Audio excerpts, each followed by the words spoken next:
Hello friends, எல்லாருக்கும் வணக்கம். நம்ம இப்போ ராகி ரொட்டி செய்கிறது எப்படின்னு பார்க்க போகிறோம். அதுக்கு தேவையான பொருட்கள் என்னென்னு சொல்கிறேன். ராகி மாவு 1 கப்பு, கோதுமை மாவு கொஞ்சம் ஒரு சின்ன கப்பில் கொஞ்சம் எடுத்துக்கோங்க. இது வந்து வாதநாராயண கீரைன்னு சொல்லுவாங்க, இதுக்கு பேர். இது நீங்கள் கீரைக்கார மாட்ட சொன்னால் கிடைக்கும். இது கொஞ்சம் கொத்தமல்லி கருவேப்பிலை நறுக்குனது, சோம்பு கொஞ்சம், ஒரு மிளகா, கொஞ்சோண்டு மிளகு, தேவையான அளவு உப்பு, கொஞ்சம் சாம்பார் வெங்காயம், அதை பொரித்து எடுக்கிறதுக்கான எண்ணெய். இப்போ நம்ம இதை எப்படி செய்யலாங்கிறத பார்க்கலாம். முதல்ல மிக்சியில் வந்து இந்த மிளகா, இந்த சோம்பு, மிளகு எல்லாத்தையும் கொஞ்சம் அரைச்சிக்கலாம். பாருங்கள், இப்போ இந்த சோம்பு, மிளகா, மிளகு 3ஐயும் போட்டு அரைச்சி வச்சுருக்கேன். இப்போ ஃபஸ்ட்டு என்ன பண்ணோன்னா, ஒரு பவுல் எடுத்துகிட்டு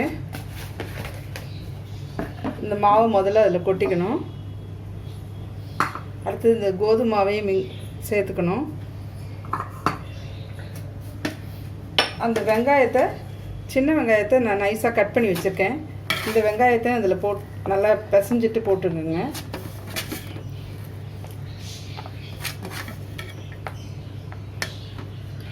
இப்போ மிக்சியில் அரைச்சி வச்சுருக்கோம்ல, இந்த தூளையும் அதில் ஆட் பண்ணிக்கணும்.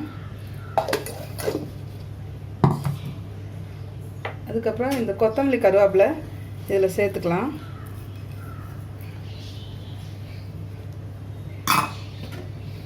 தேவையான அளவு உப்பு சேர்த்துக்கோங்க.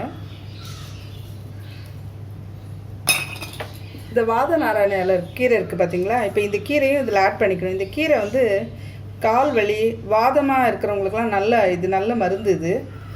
இது குழந்தைங்களுக்கும் கொடுத்தா நல்ல சத்தானது. இப்போ இந்த கீரையும் போட்டு இதில் எல்லாத்தையும் மிக்ஸ் பண்ணிக்கணும். மிக்ஸ் பண்ணிவிட்டு கொஞ்சமாக தண்ணி விட்டு பிசைஞ்சுக்கோங்க. இந்த வாதநாராயண இலை வந்து புளியம்பழம் கீரை மாதிரியே இருக்கும் பார்க்குறதுக்கு.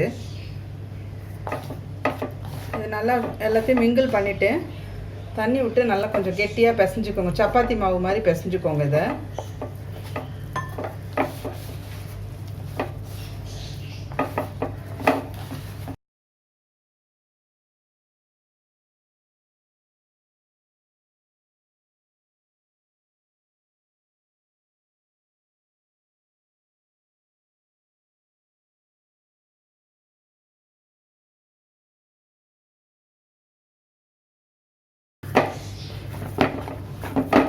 பாருங்கள், நல்லா மாவு நல்லா பிசைஞ்சிட்டேன் பாருங்கள்.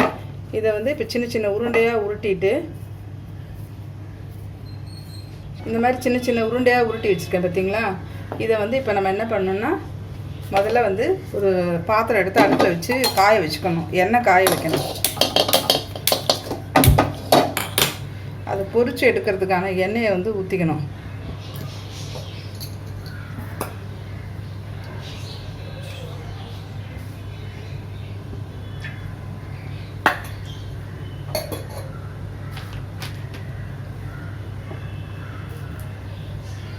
அந்த எண்ணெய் காயறப்போ என்ன பண்ணணும், இது மாதிரி ஒரு பிளாஸ்டிக் கவர், சாதாரண கவர், நான் இப்போ பால் கவரே எடுத்திருக்கேன்.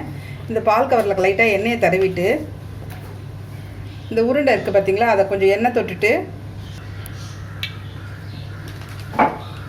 இந்த மாதிரி இப்போ நம்ம இப்போ ரொட்டி தட்டின மாதிரி, இப்போ ரொட்டி மாதிரி இது மாதிரி தட்டி வச்சுக்கணும். ரவுண்டாக பீஸை அந்த கரண்டி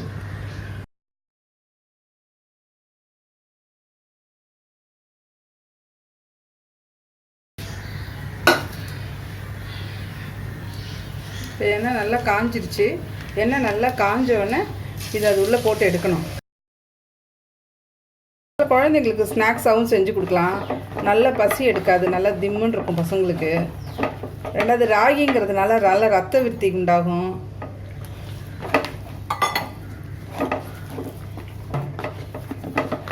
இது இப்போ ராகி மாவில் செய்கிறதுனால சுகர் பேஷண்ட்டாக இருக்கிறவங்களாம் நல்லா சாப்பிட்லாம். இதில் நம்ம எதுவும் ஸ்வீட் சேர்க்கல, எல்லாம் காரங்கிறதுனால பசங்களும் கொஞ்சம் விரும்பி சாப்பிடுவாங்க, பெரியவங்களுக்கும் இது பிடிக்கும்.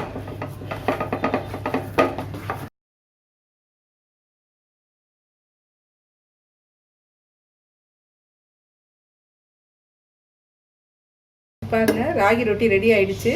நீங்களும் செஞ்சு சாப்பிட்டு பாருங்கள்.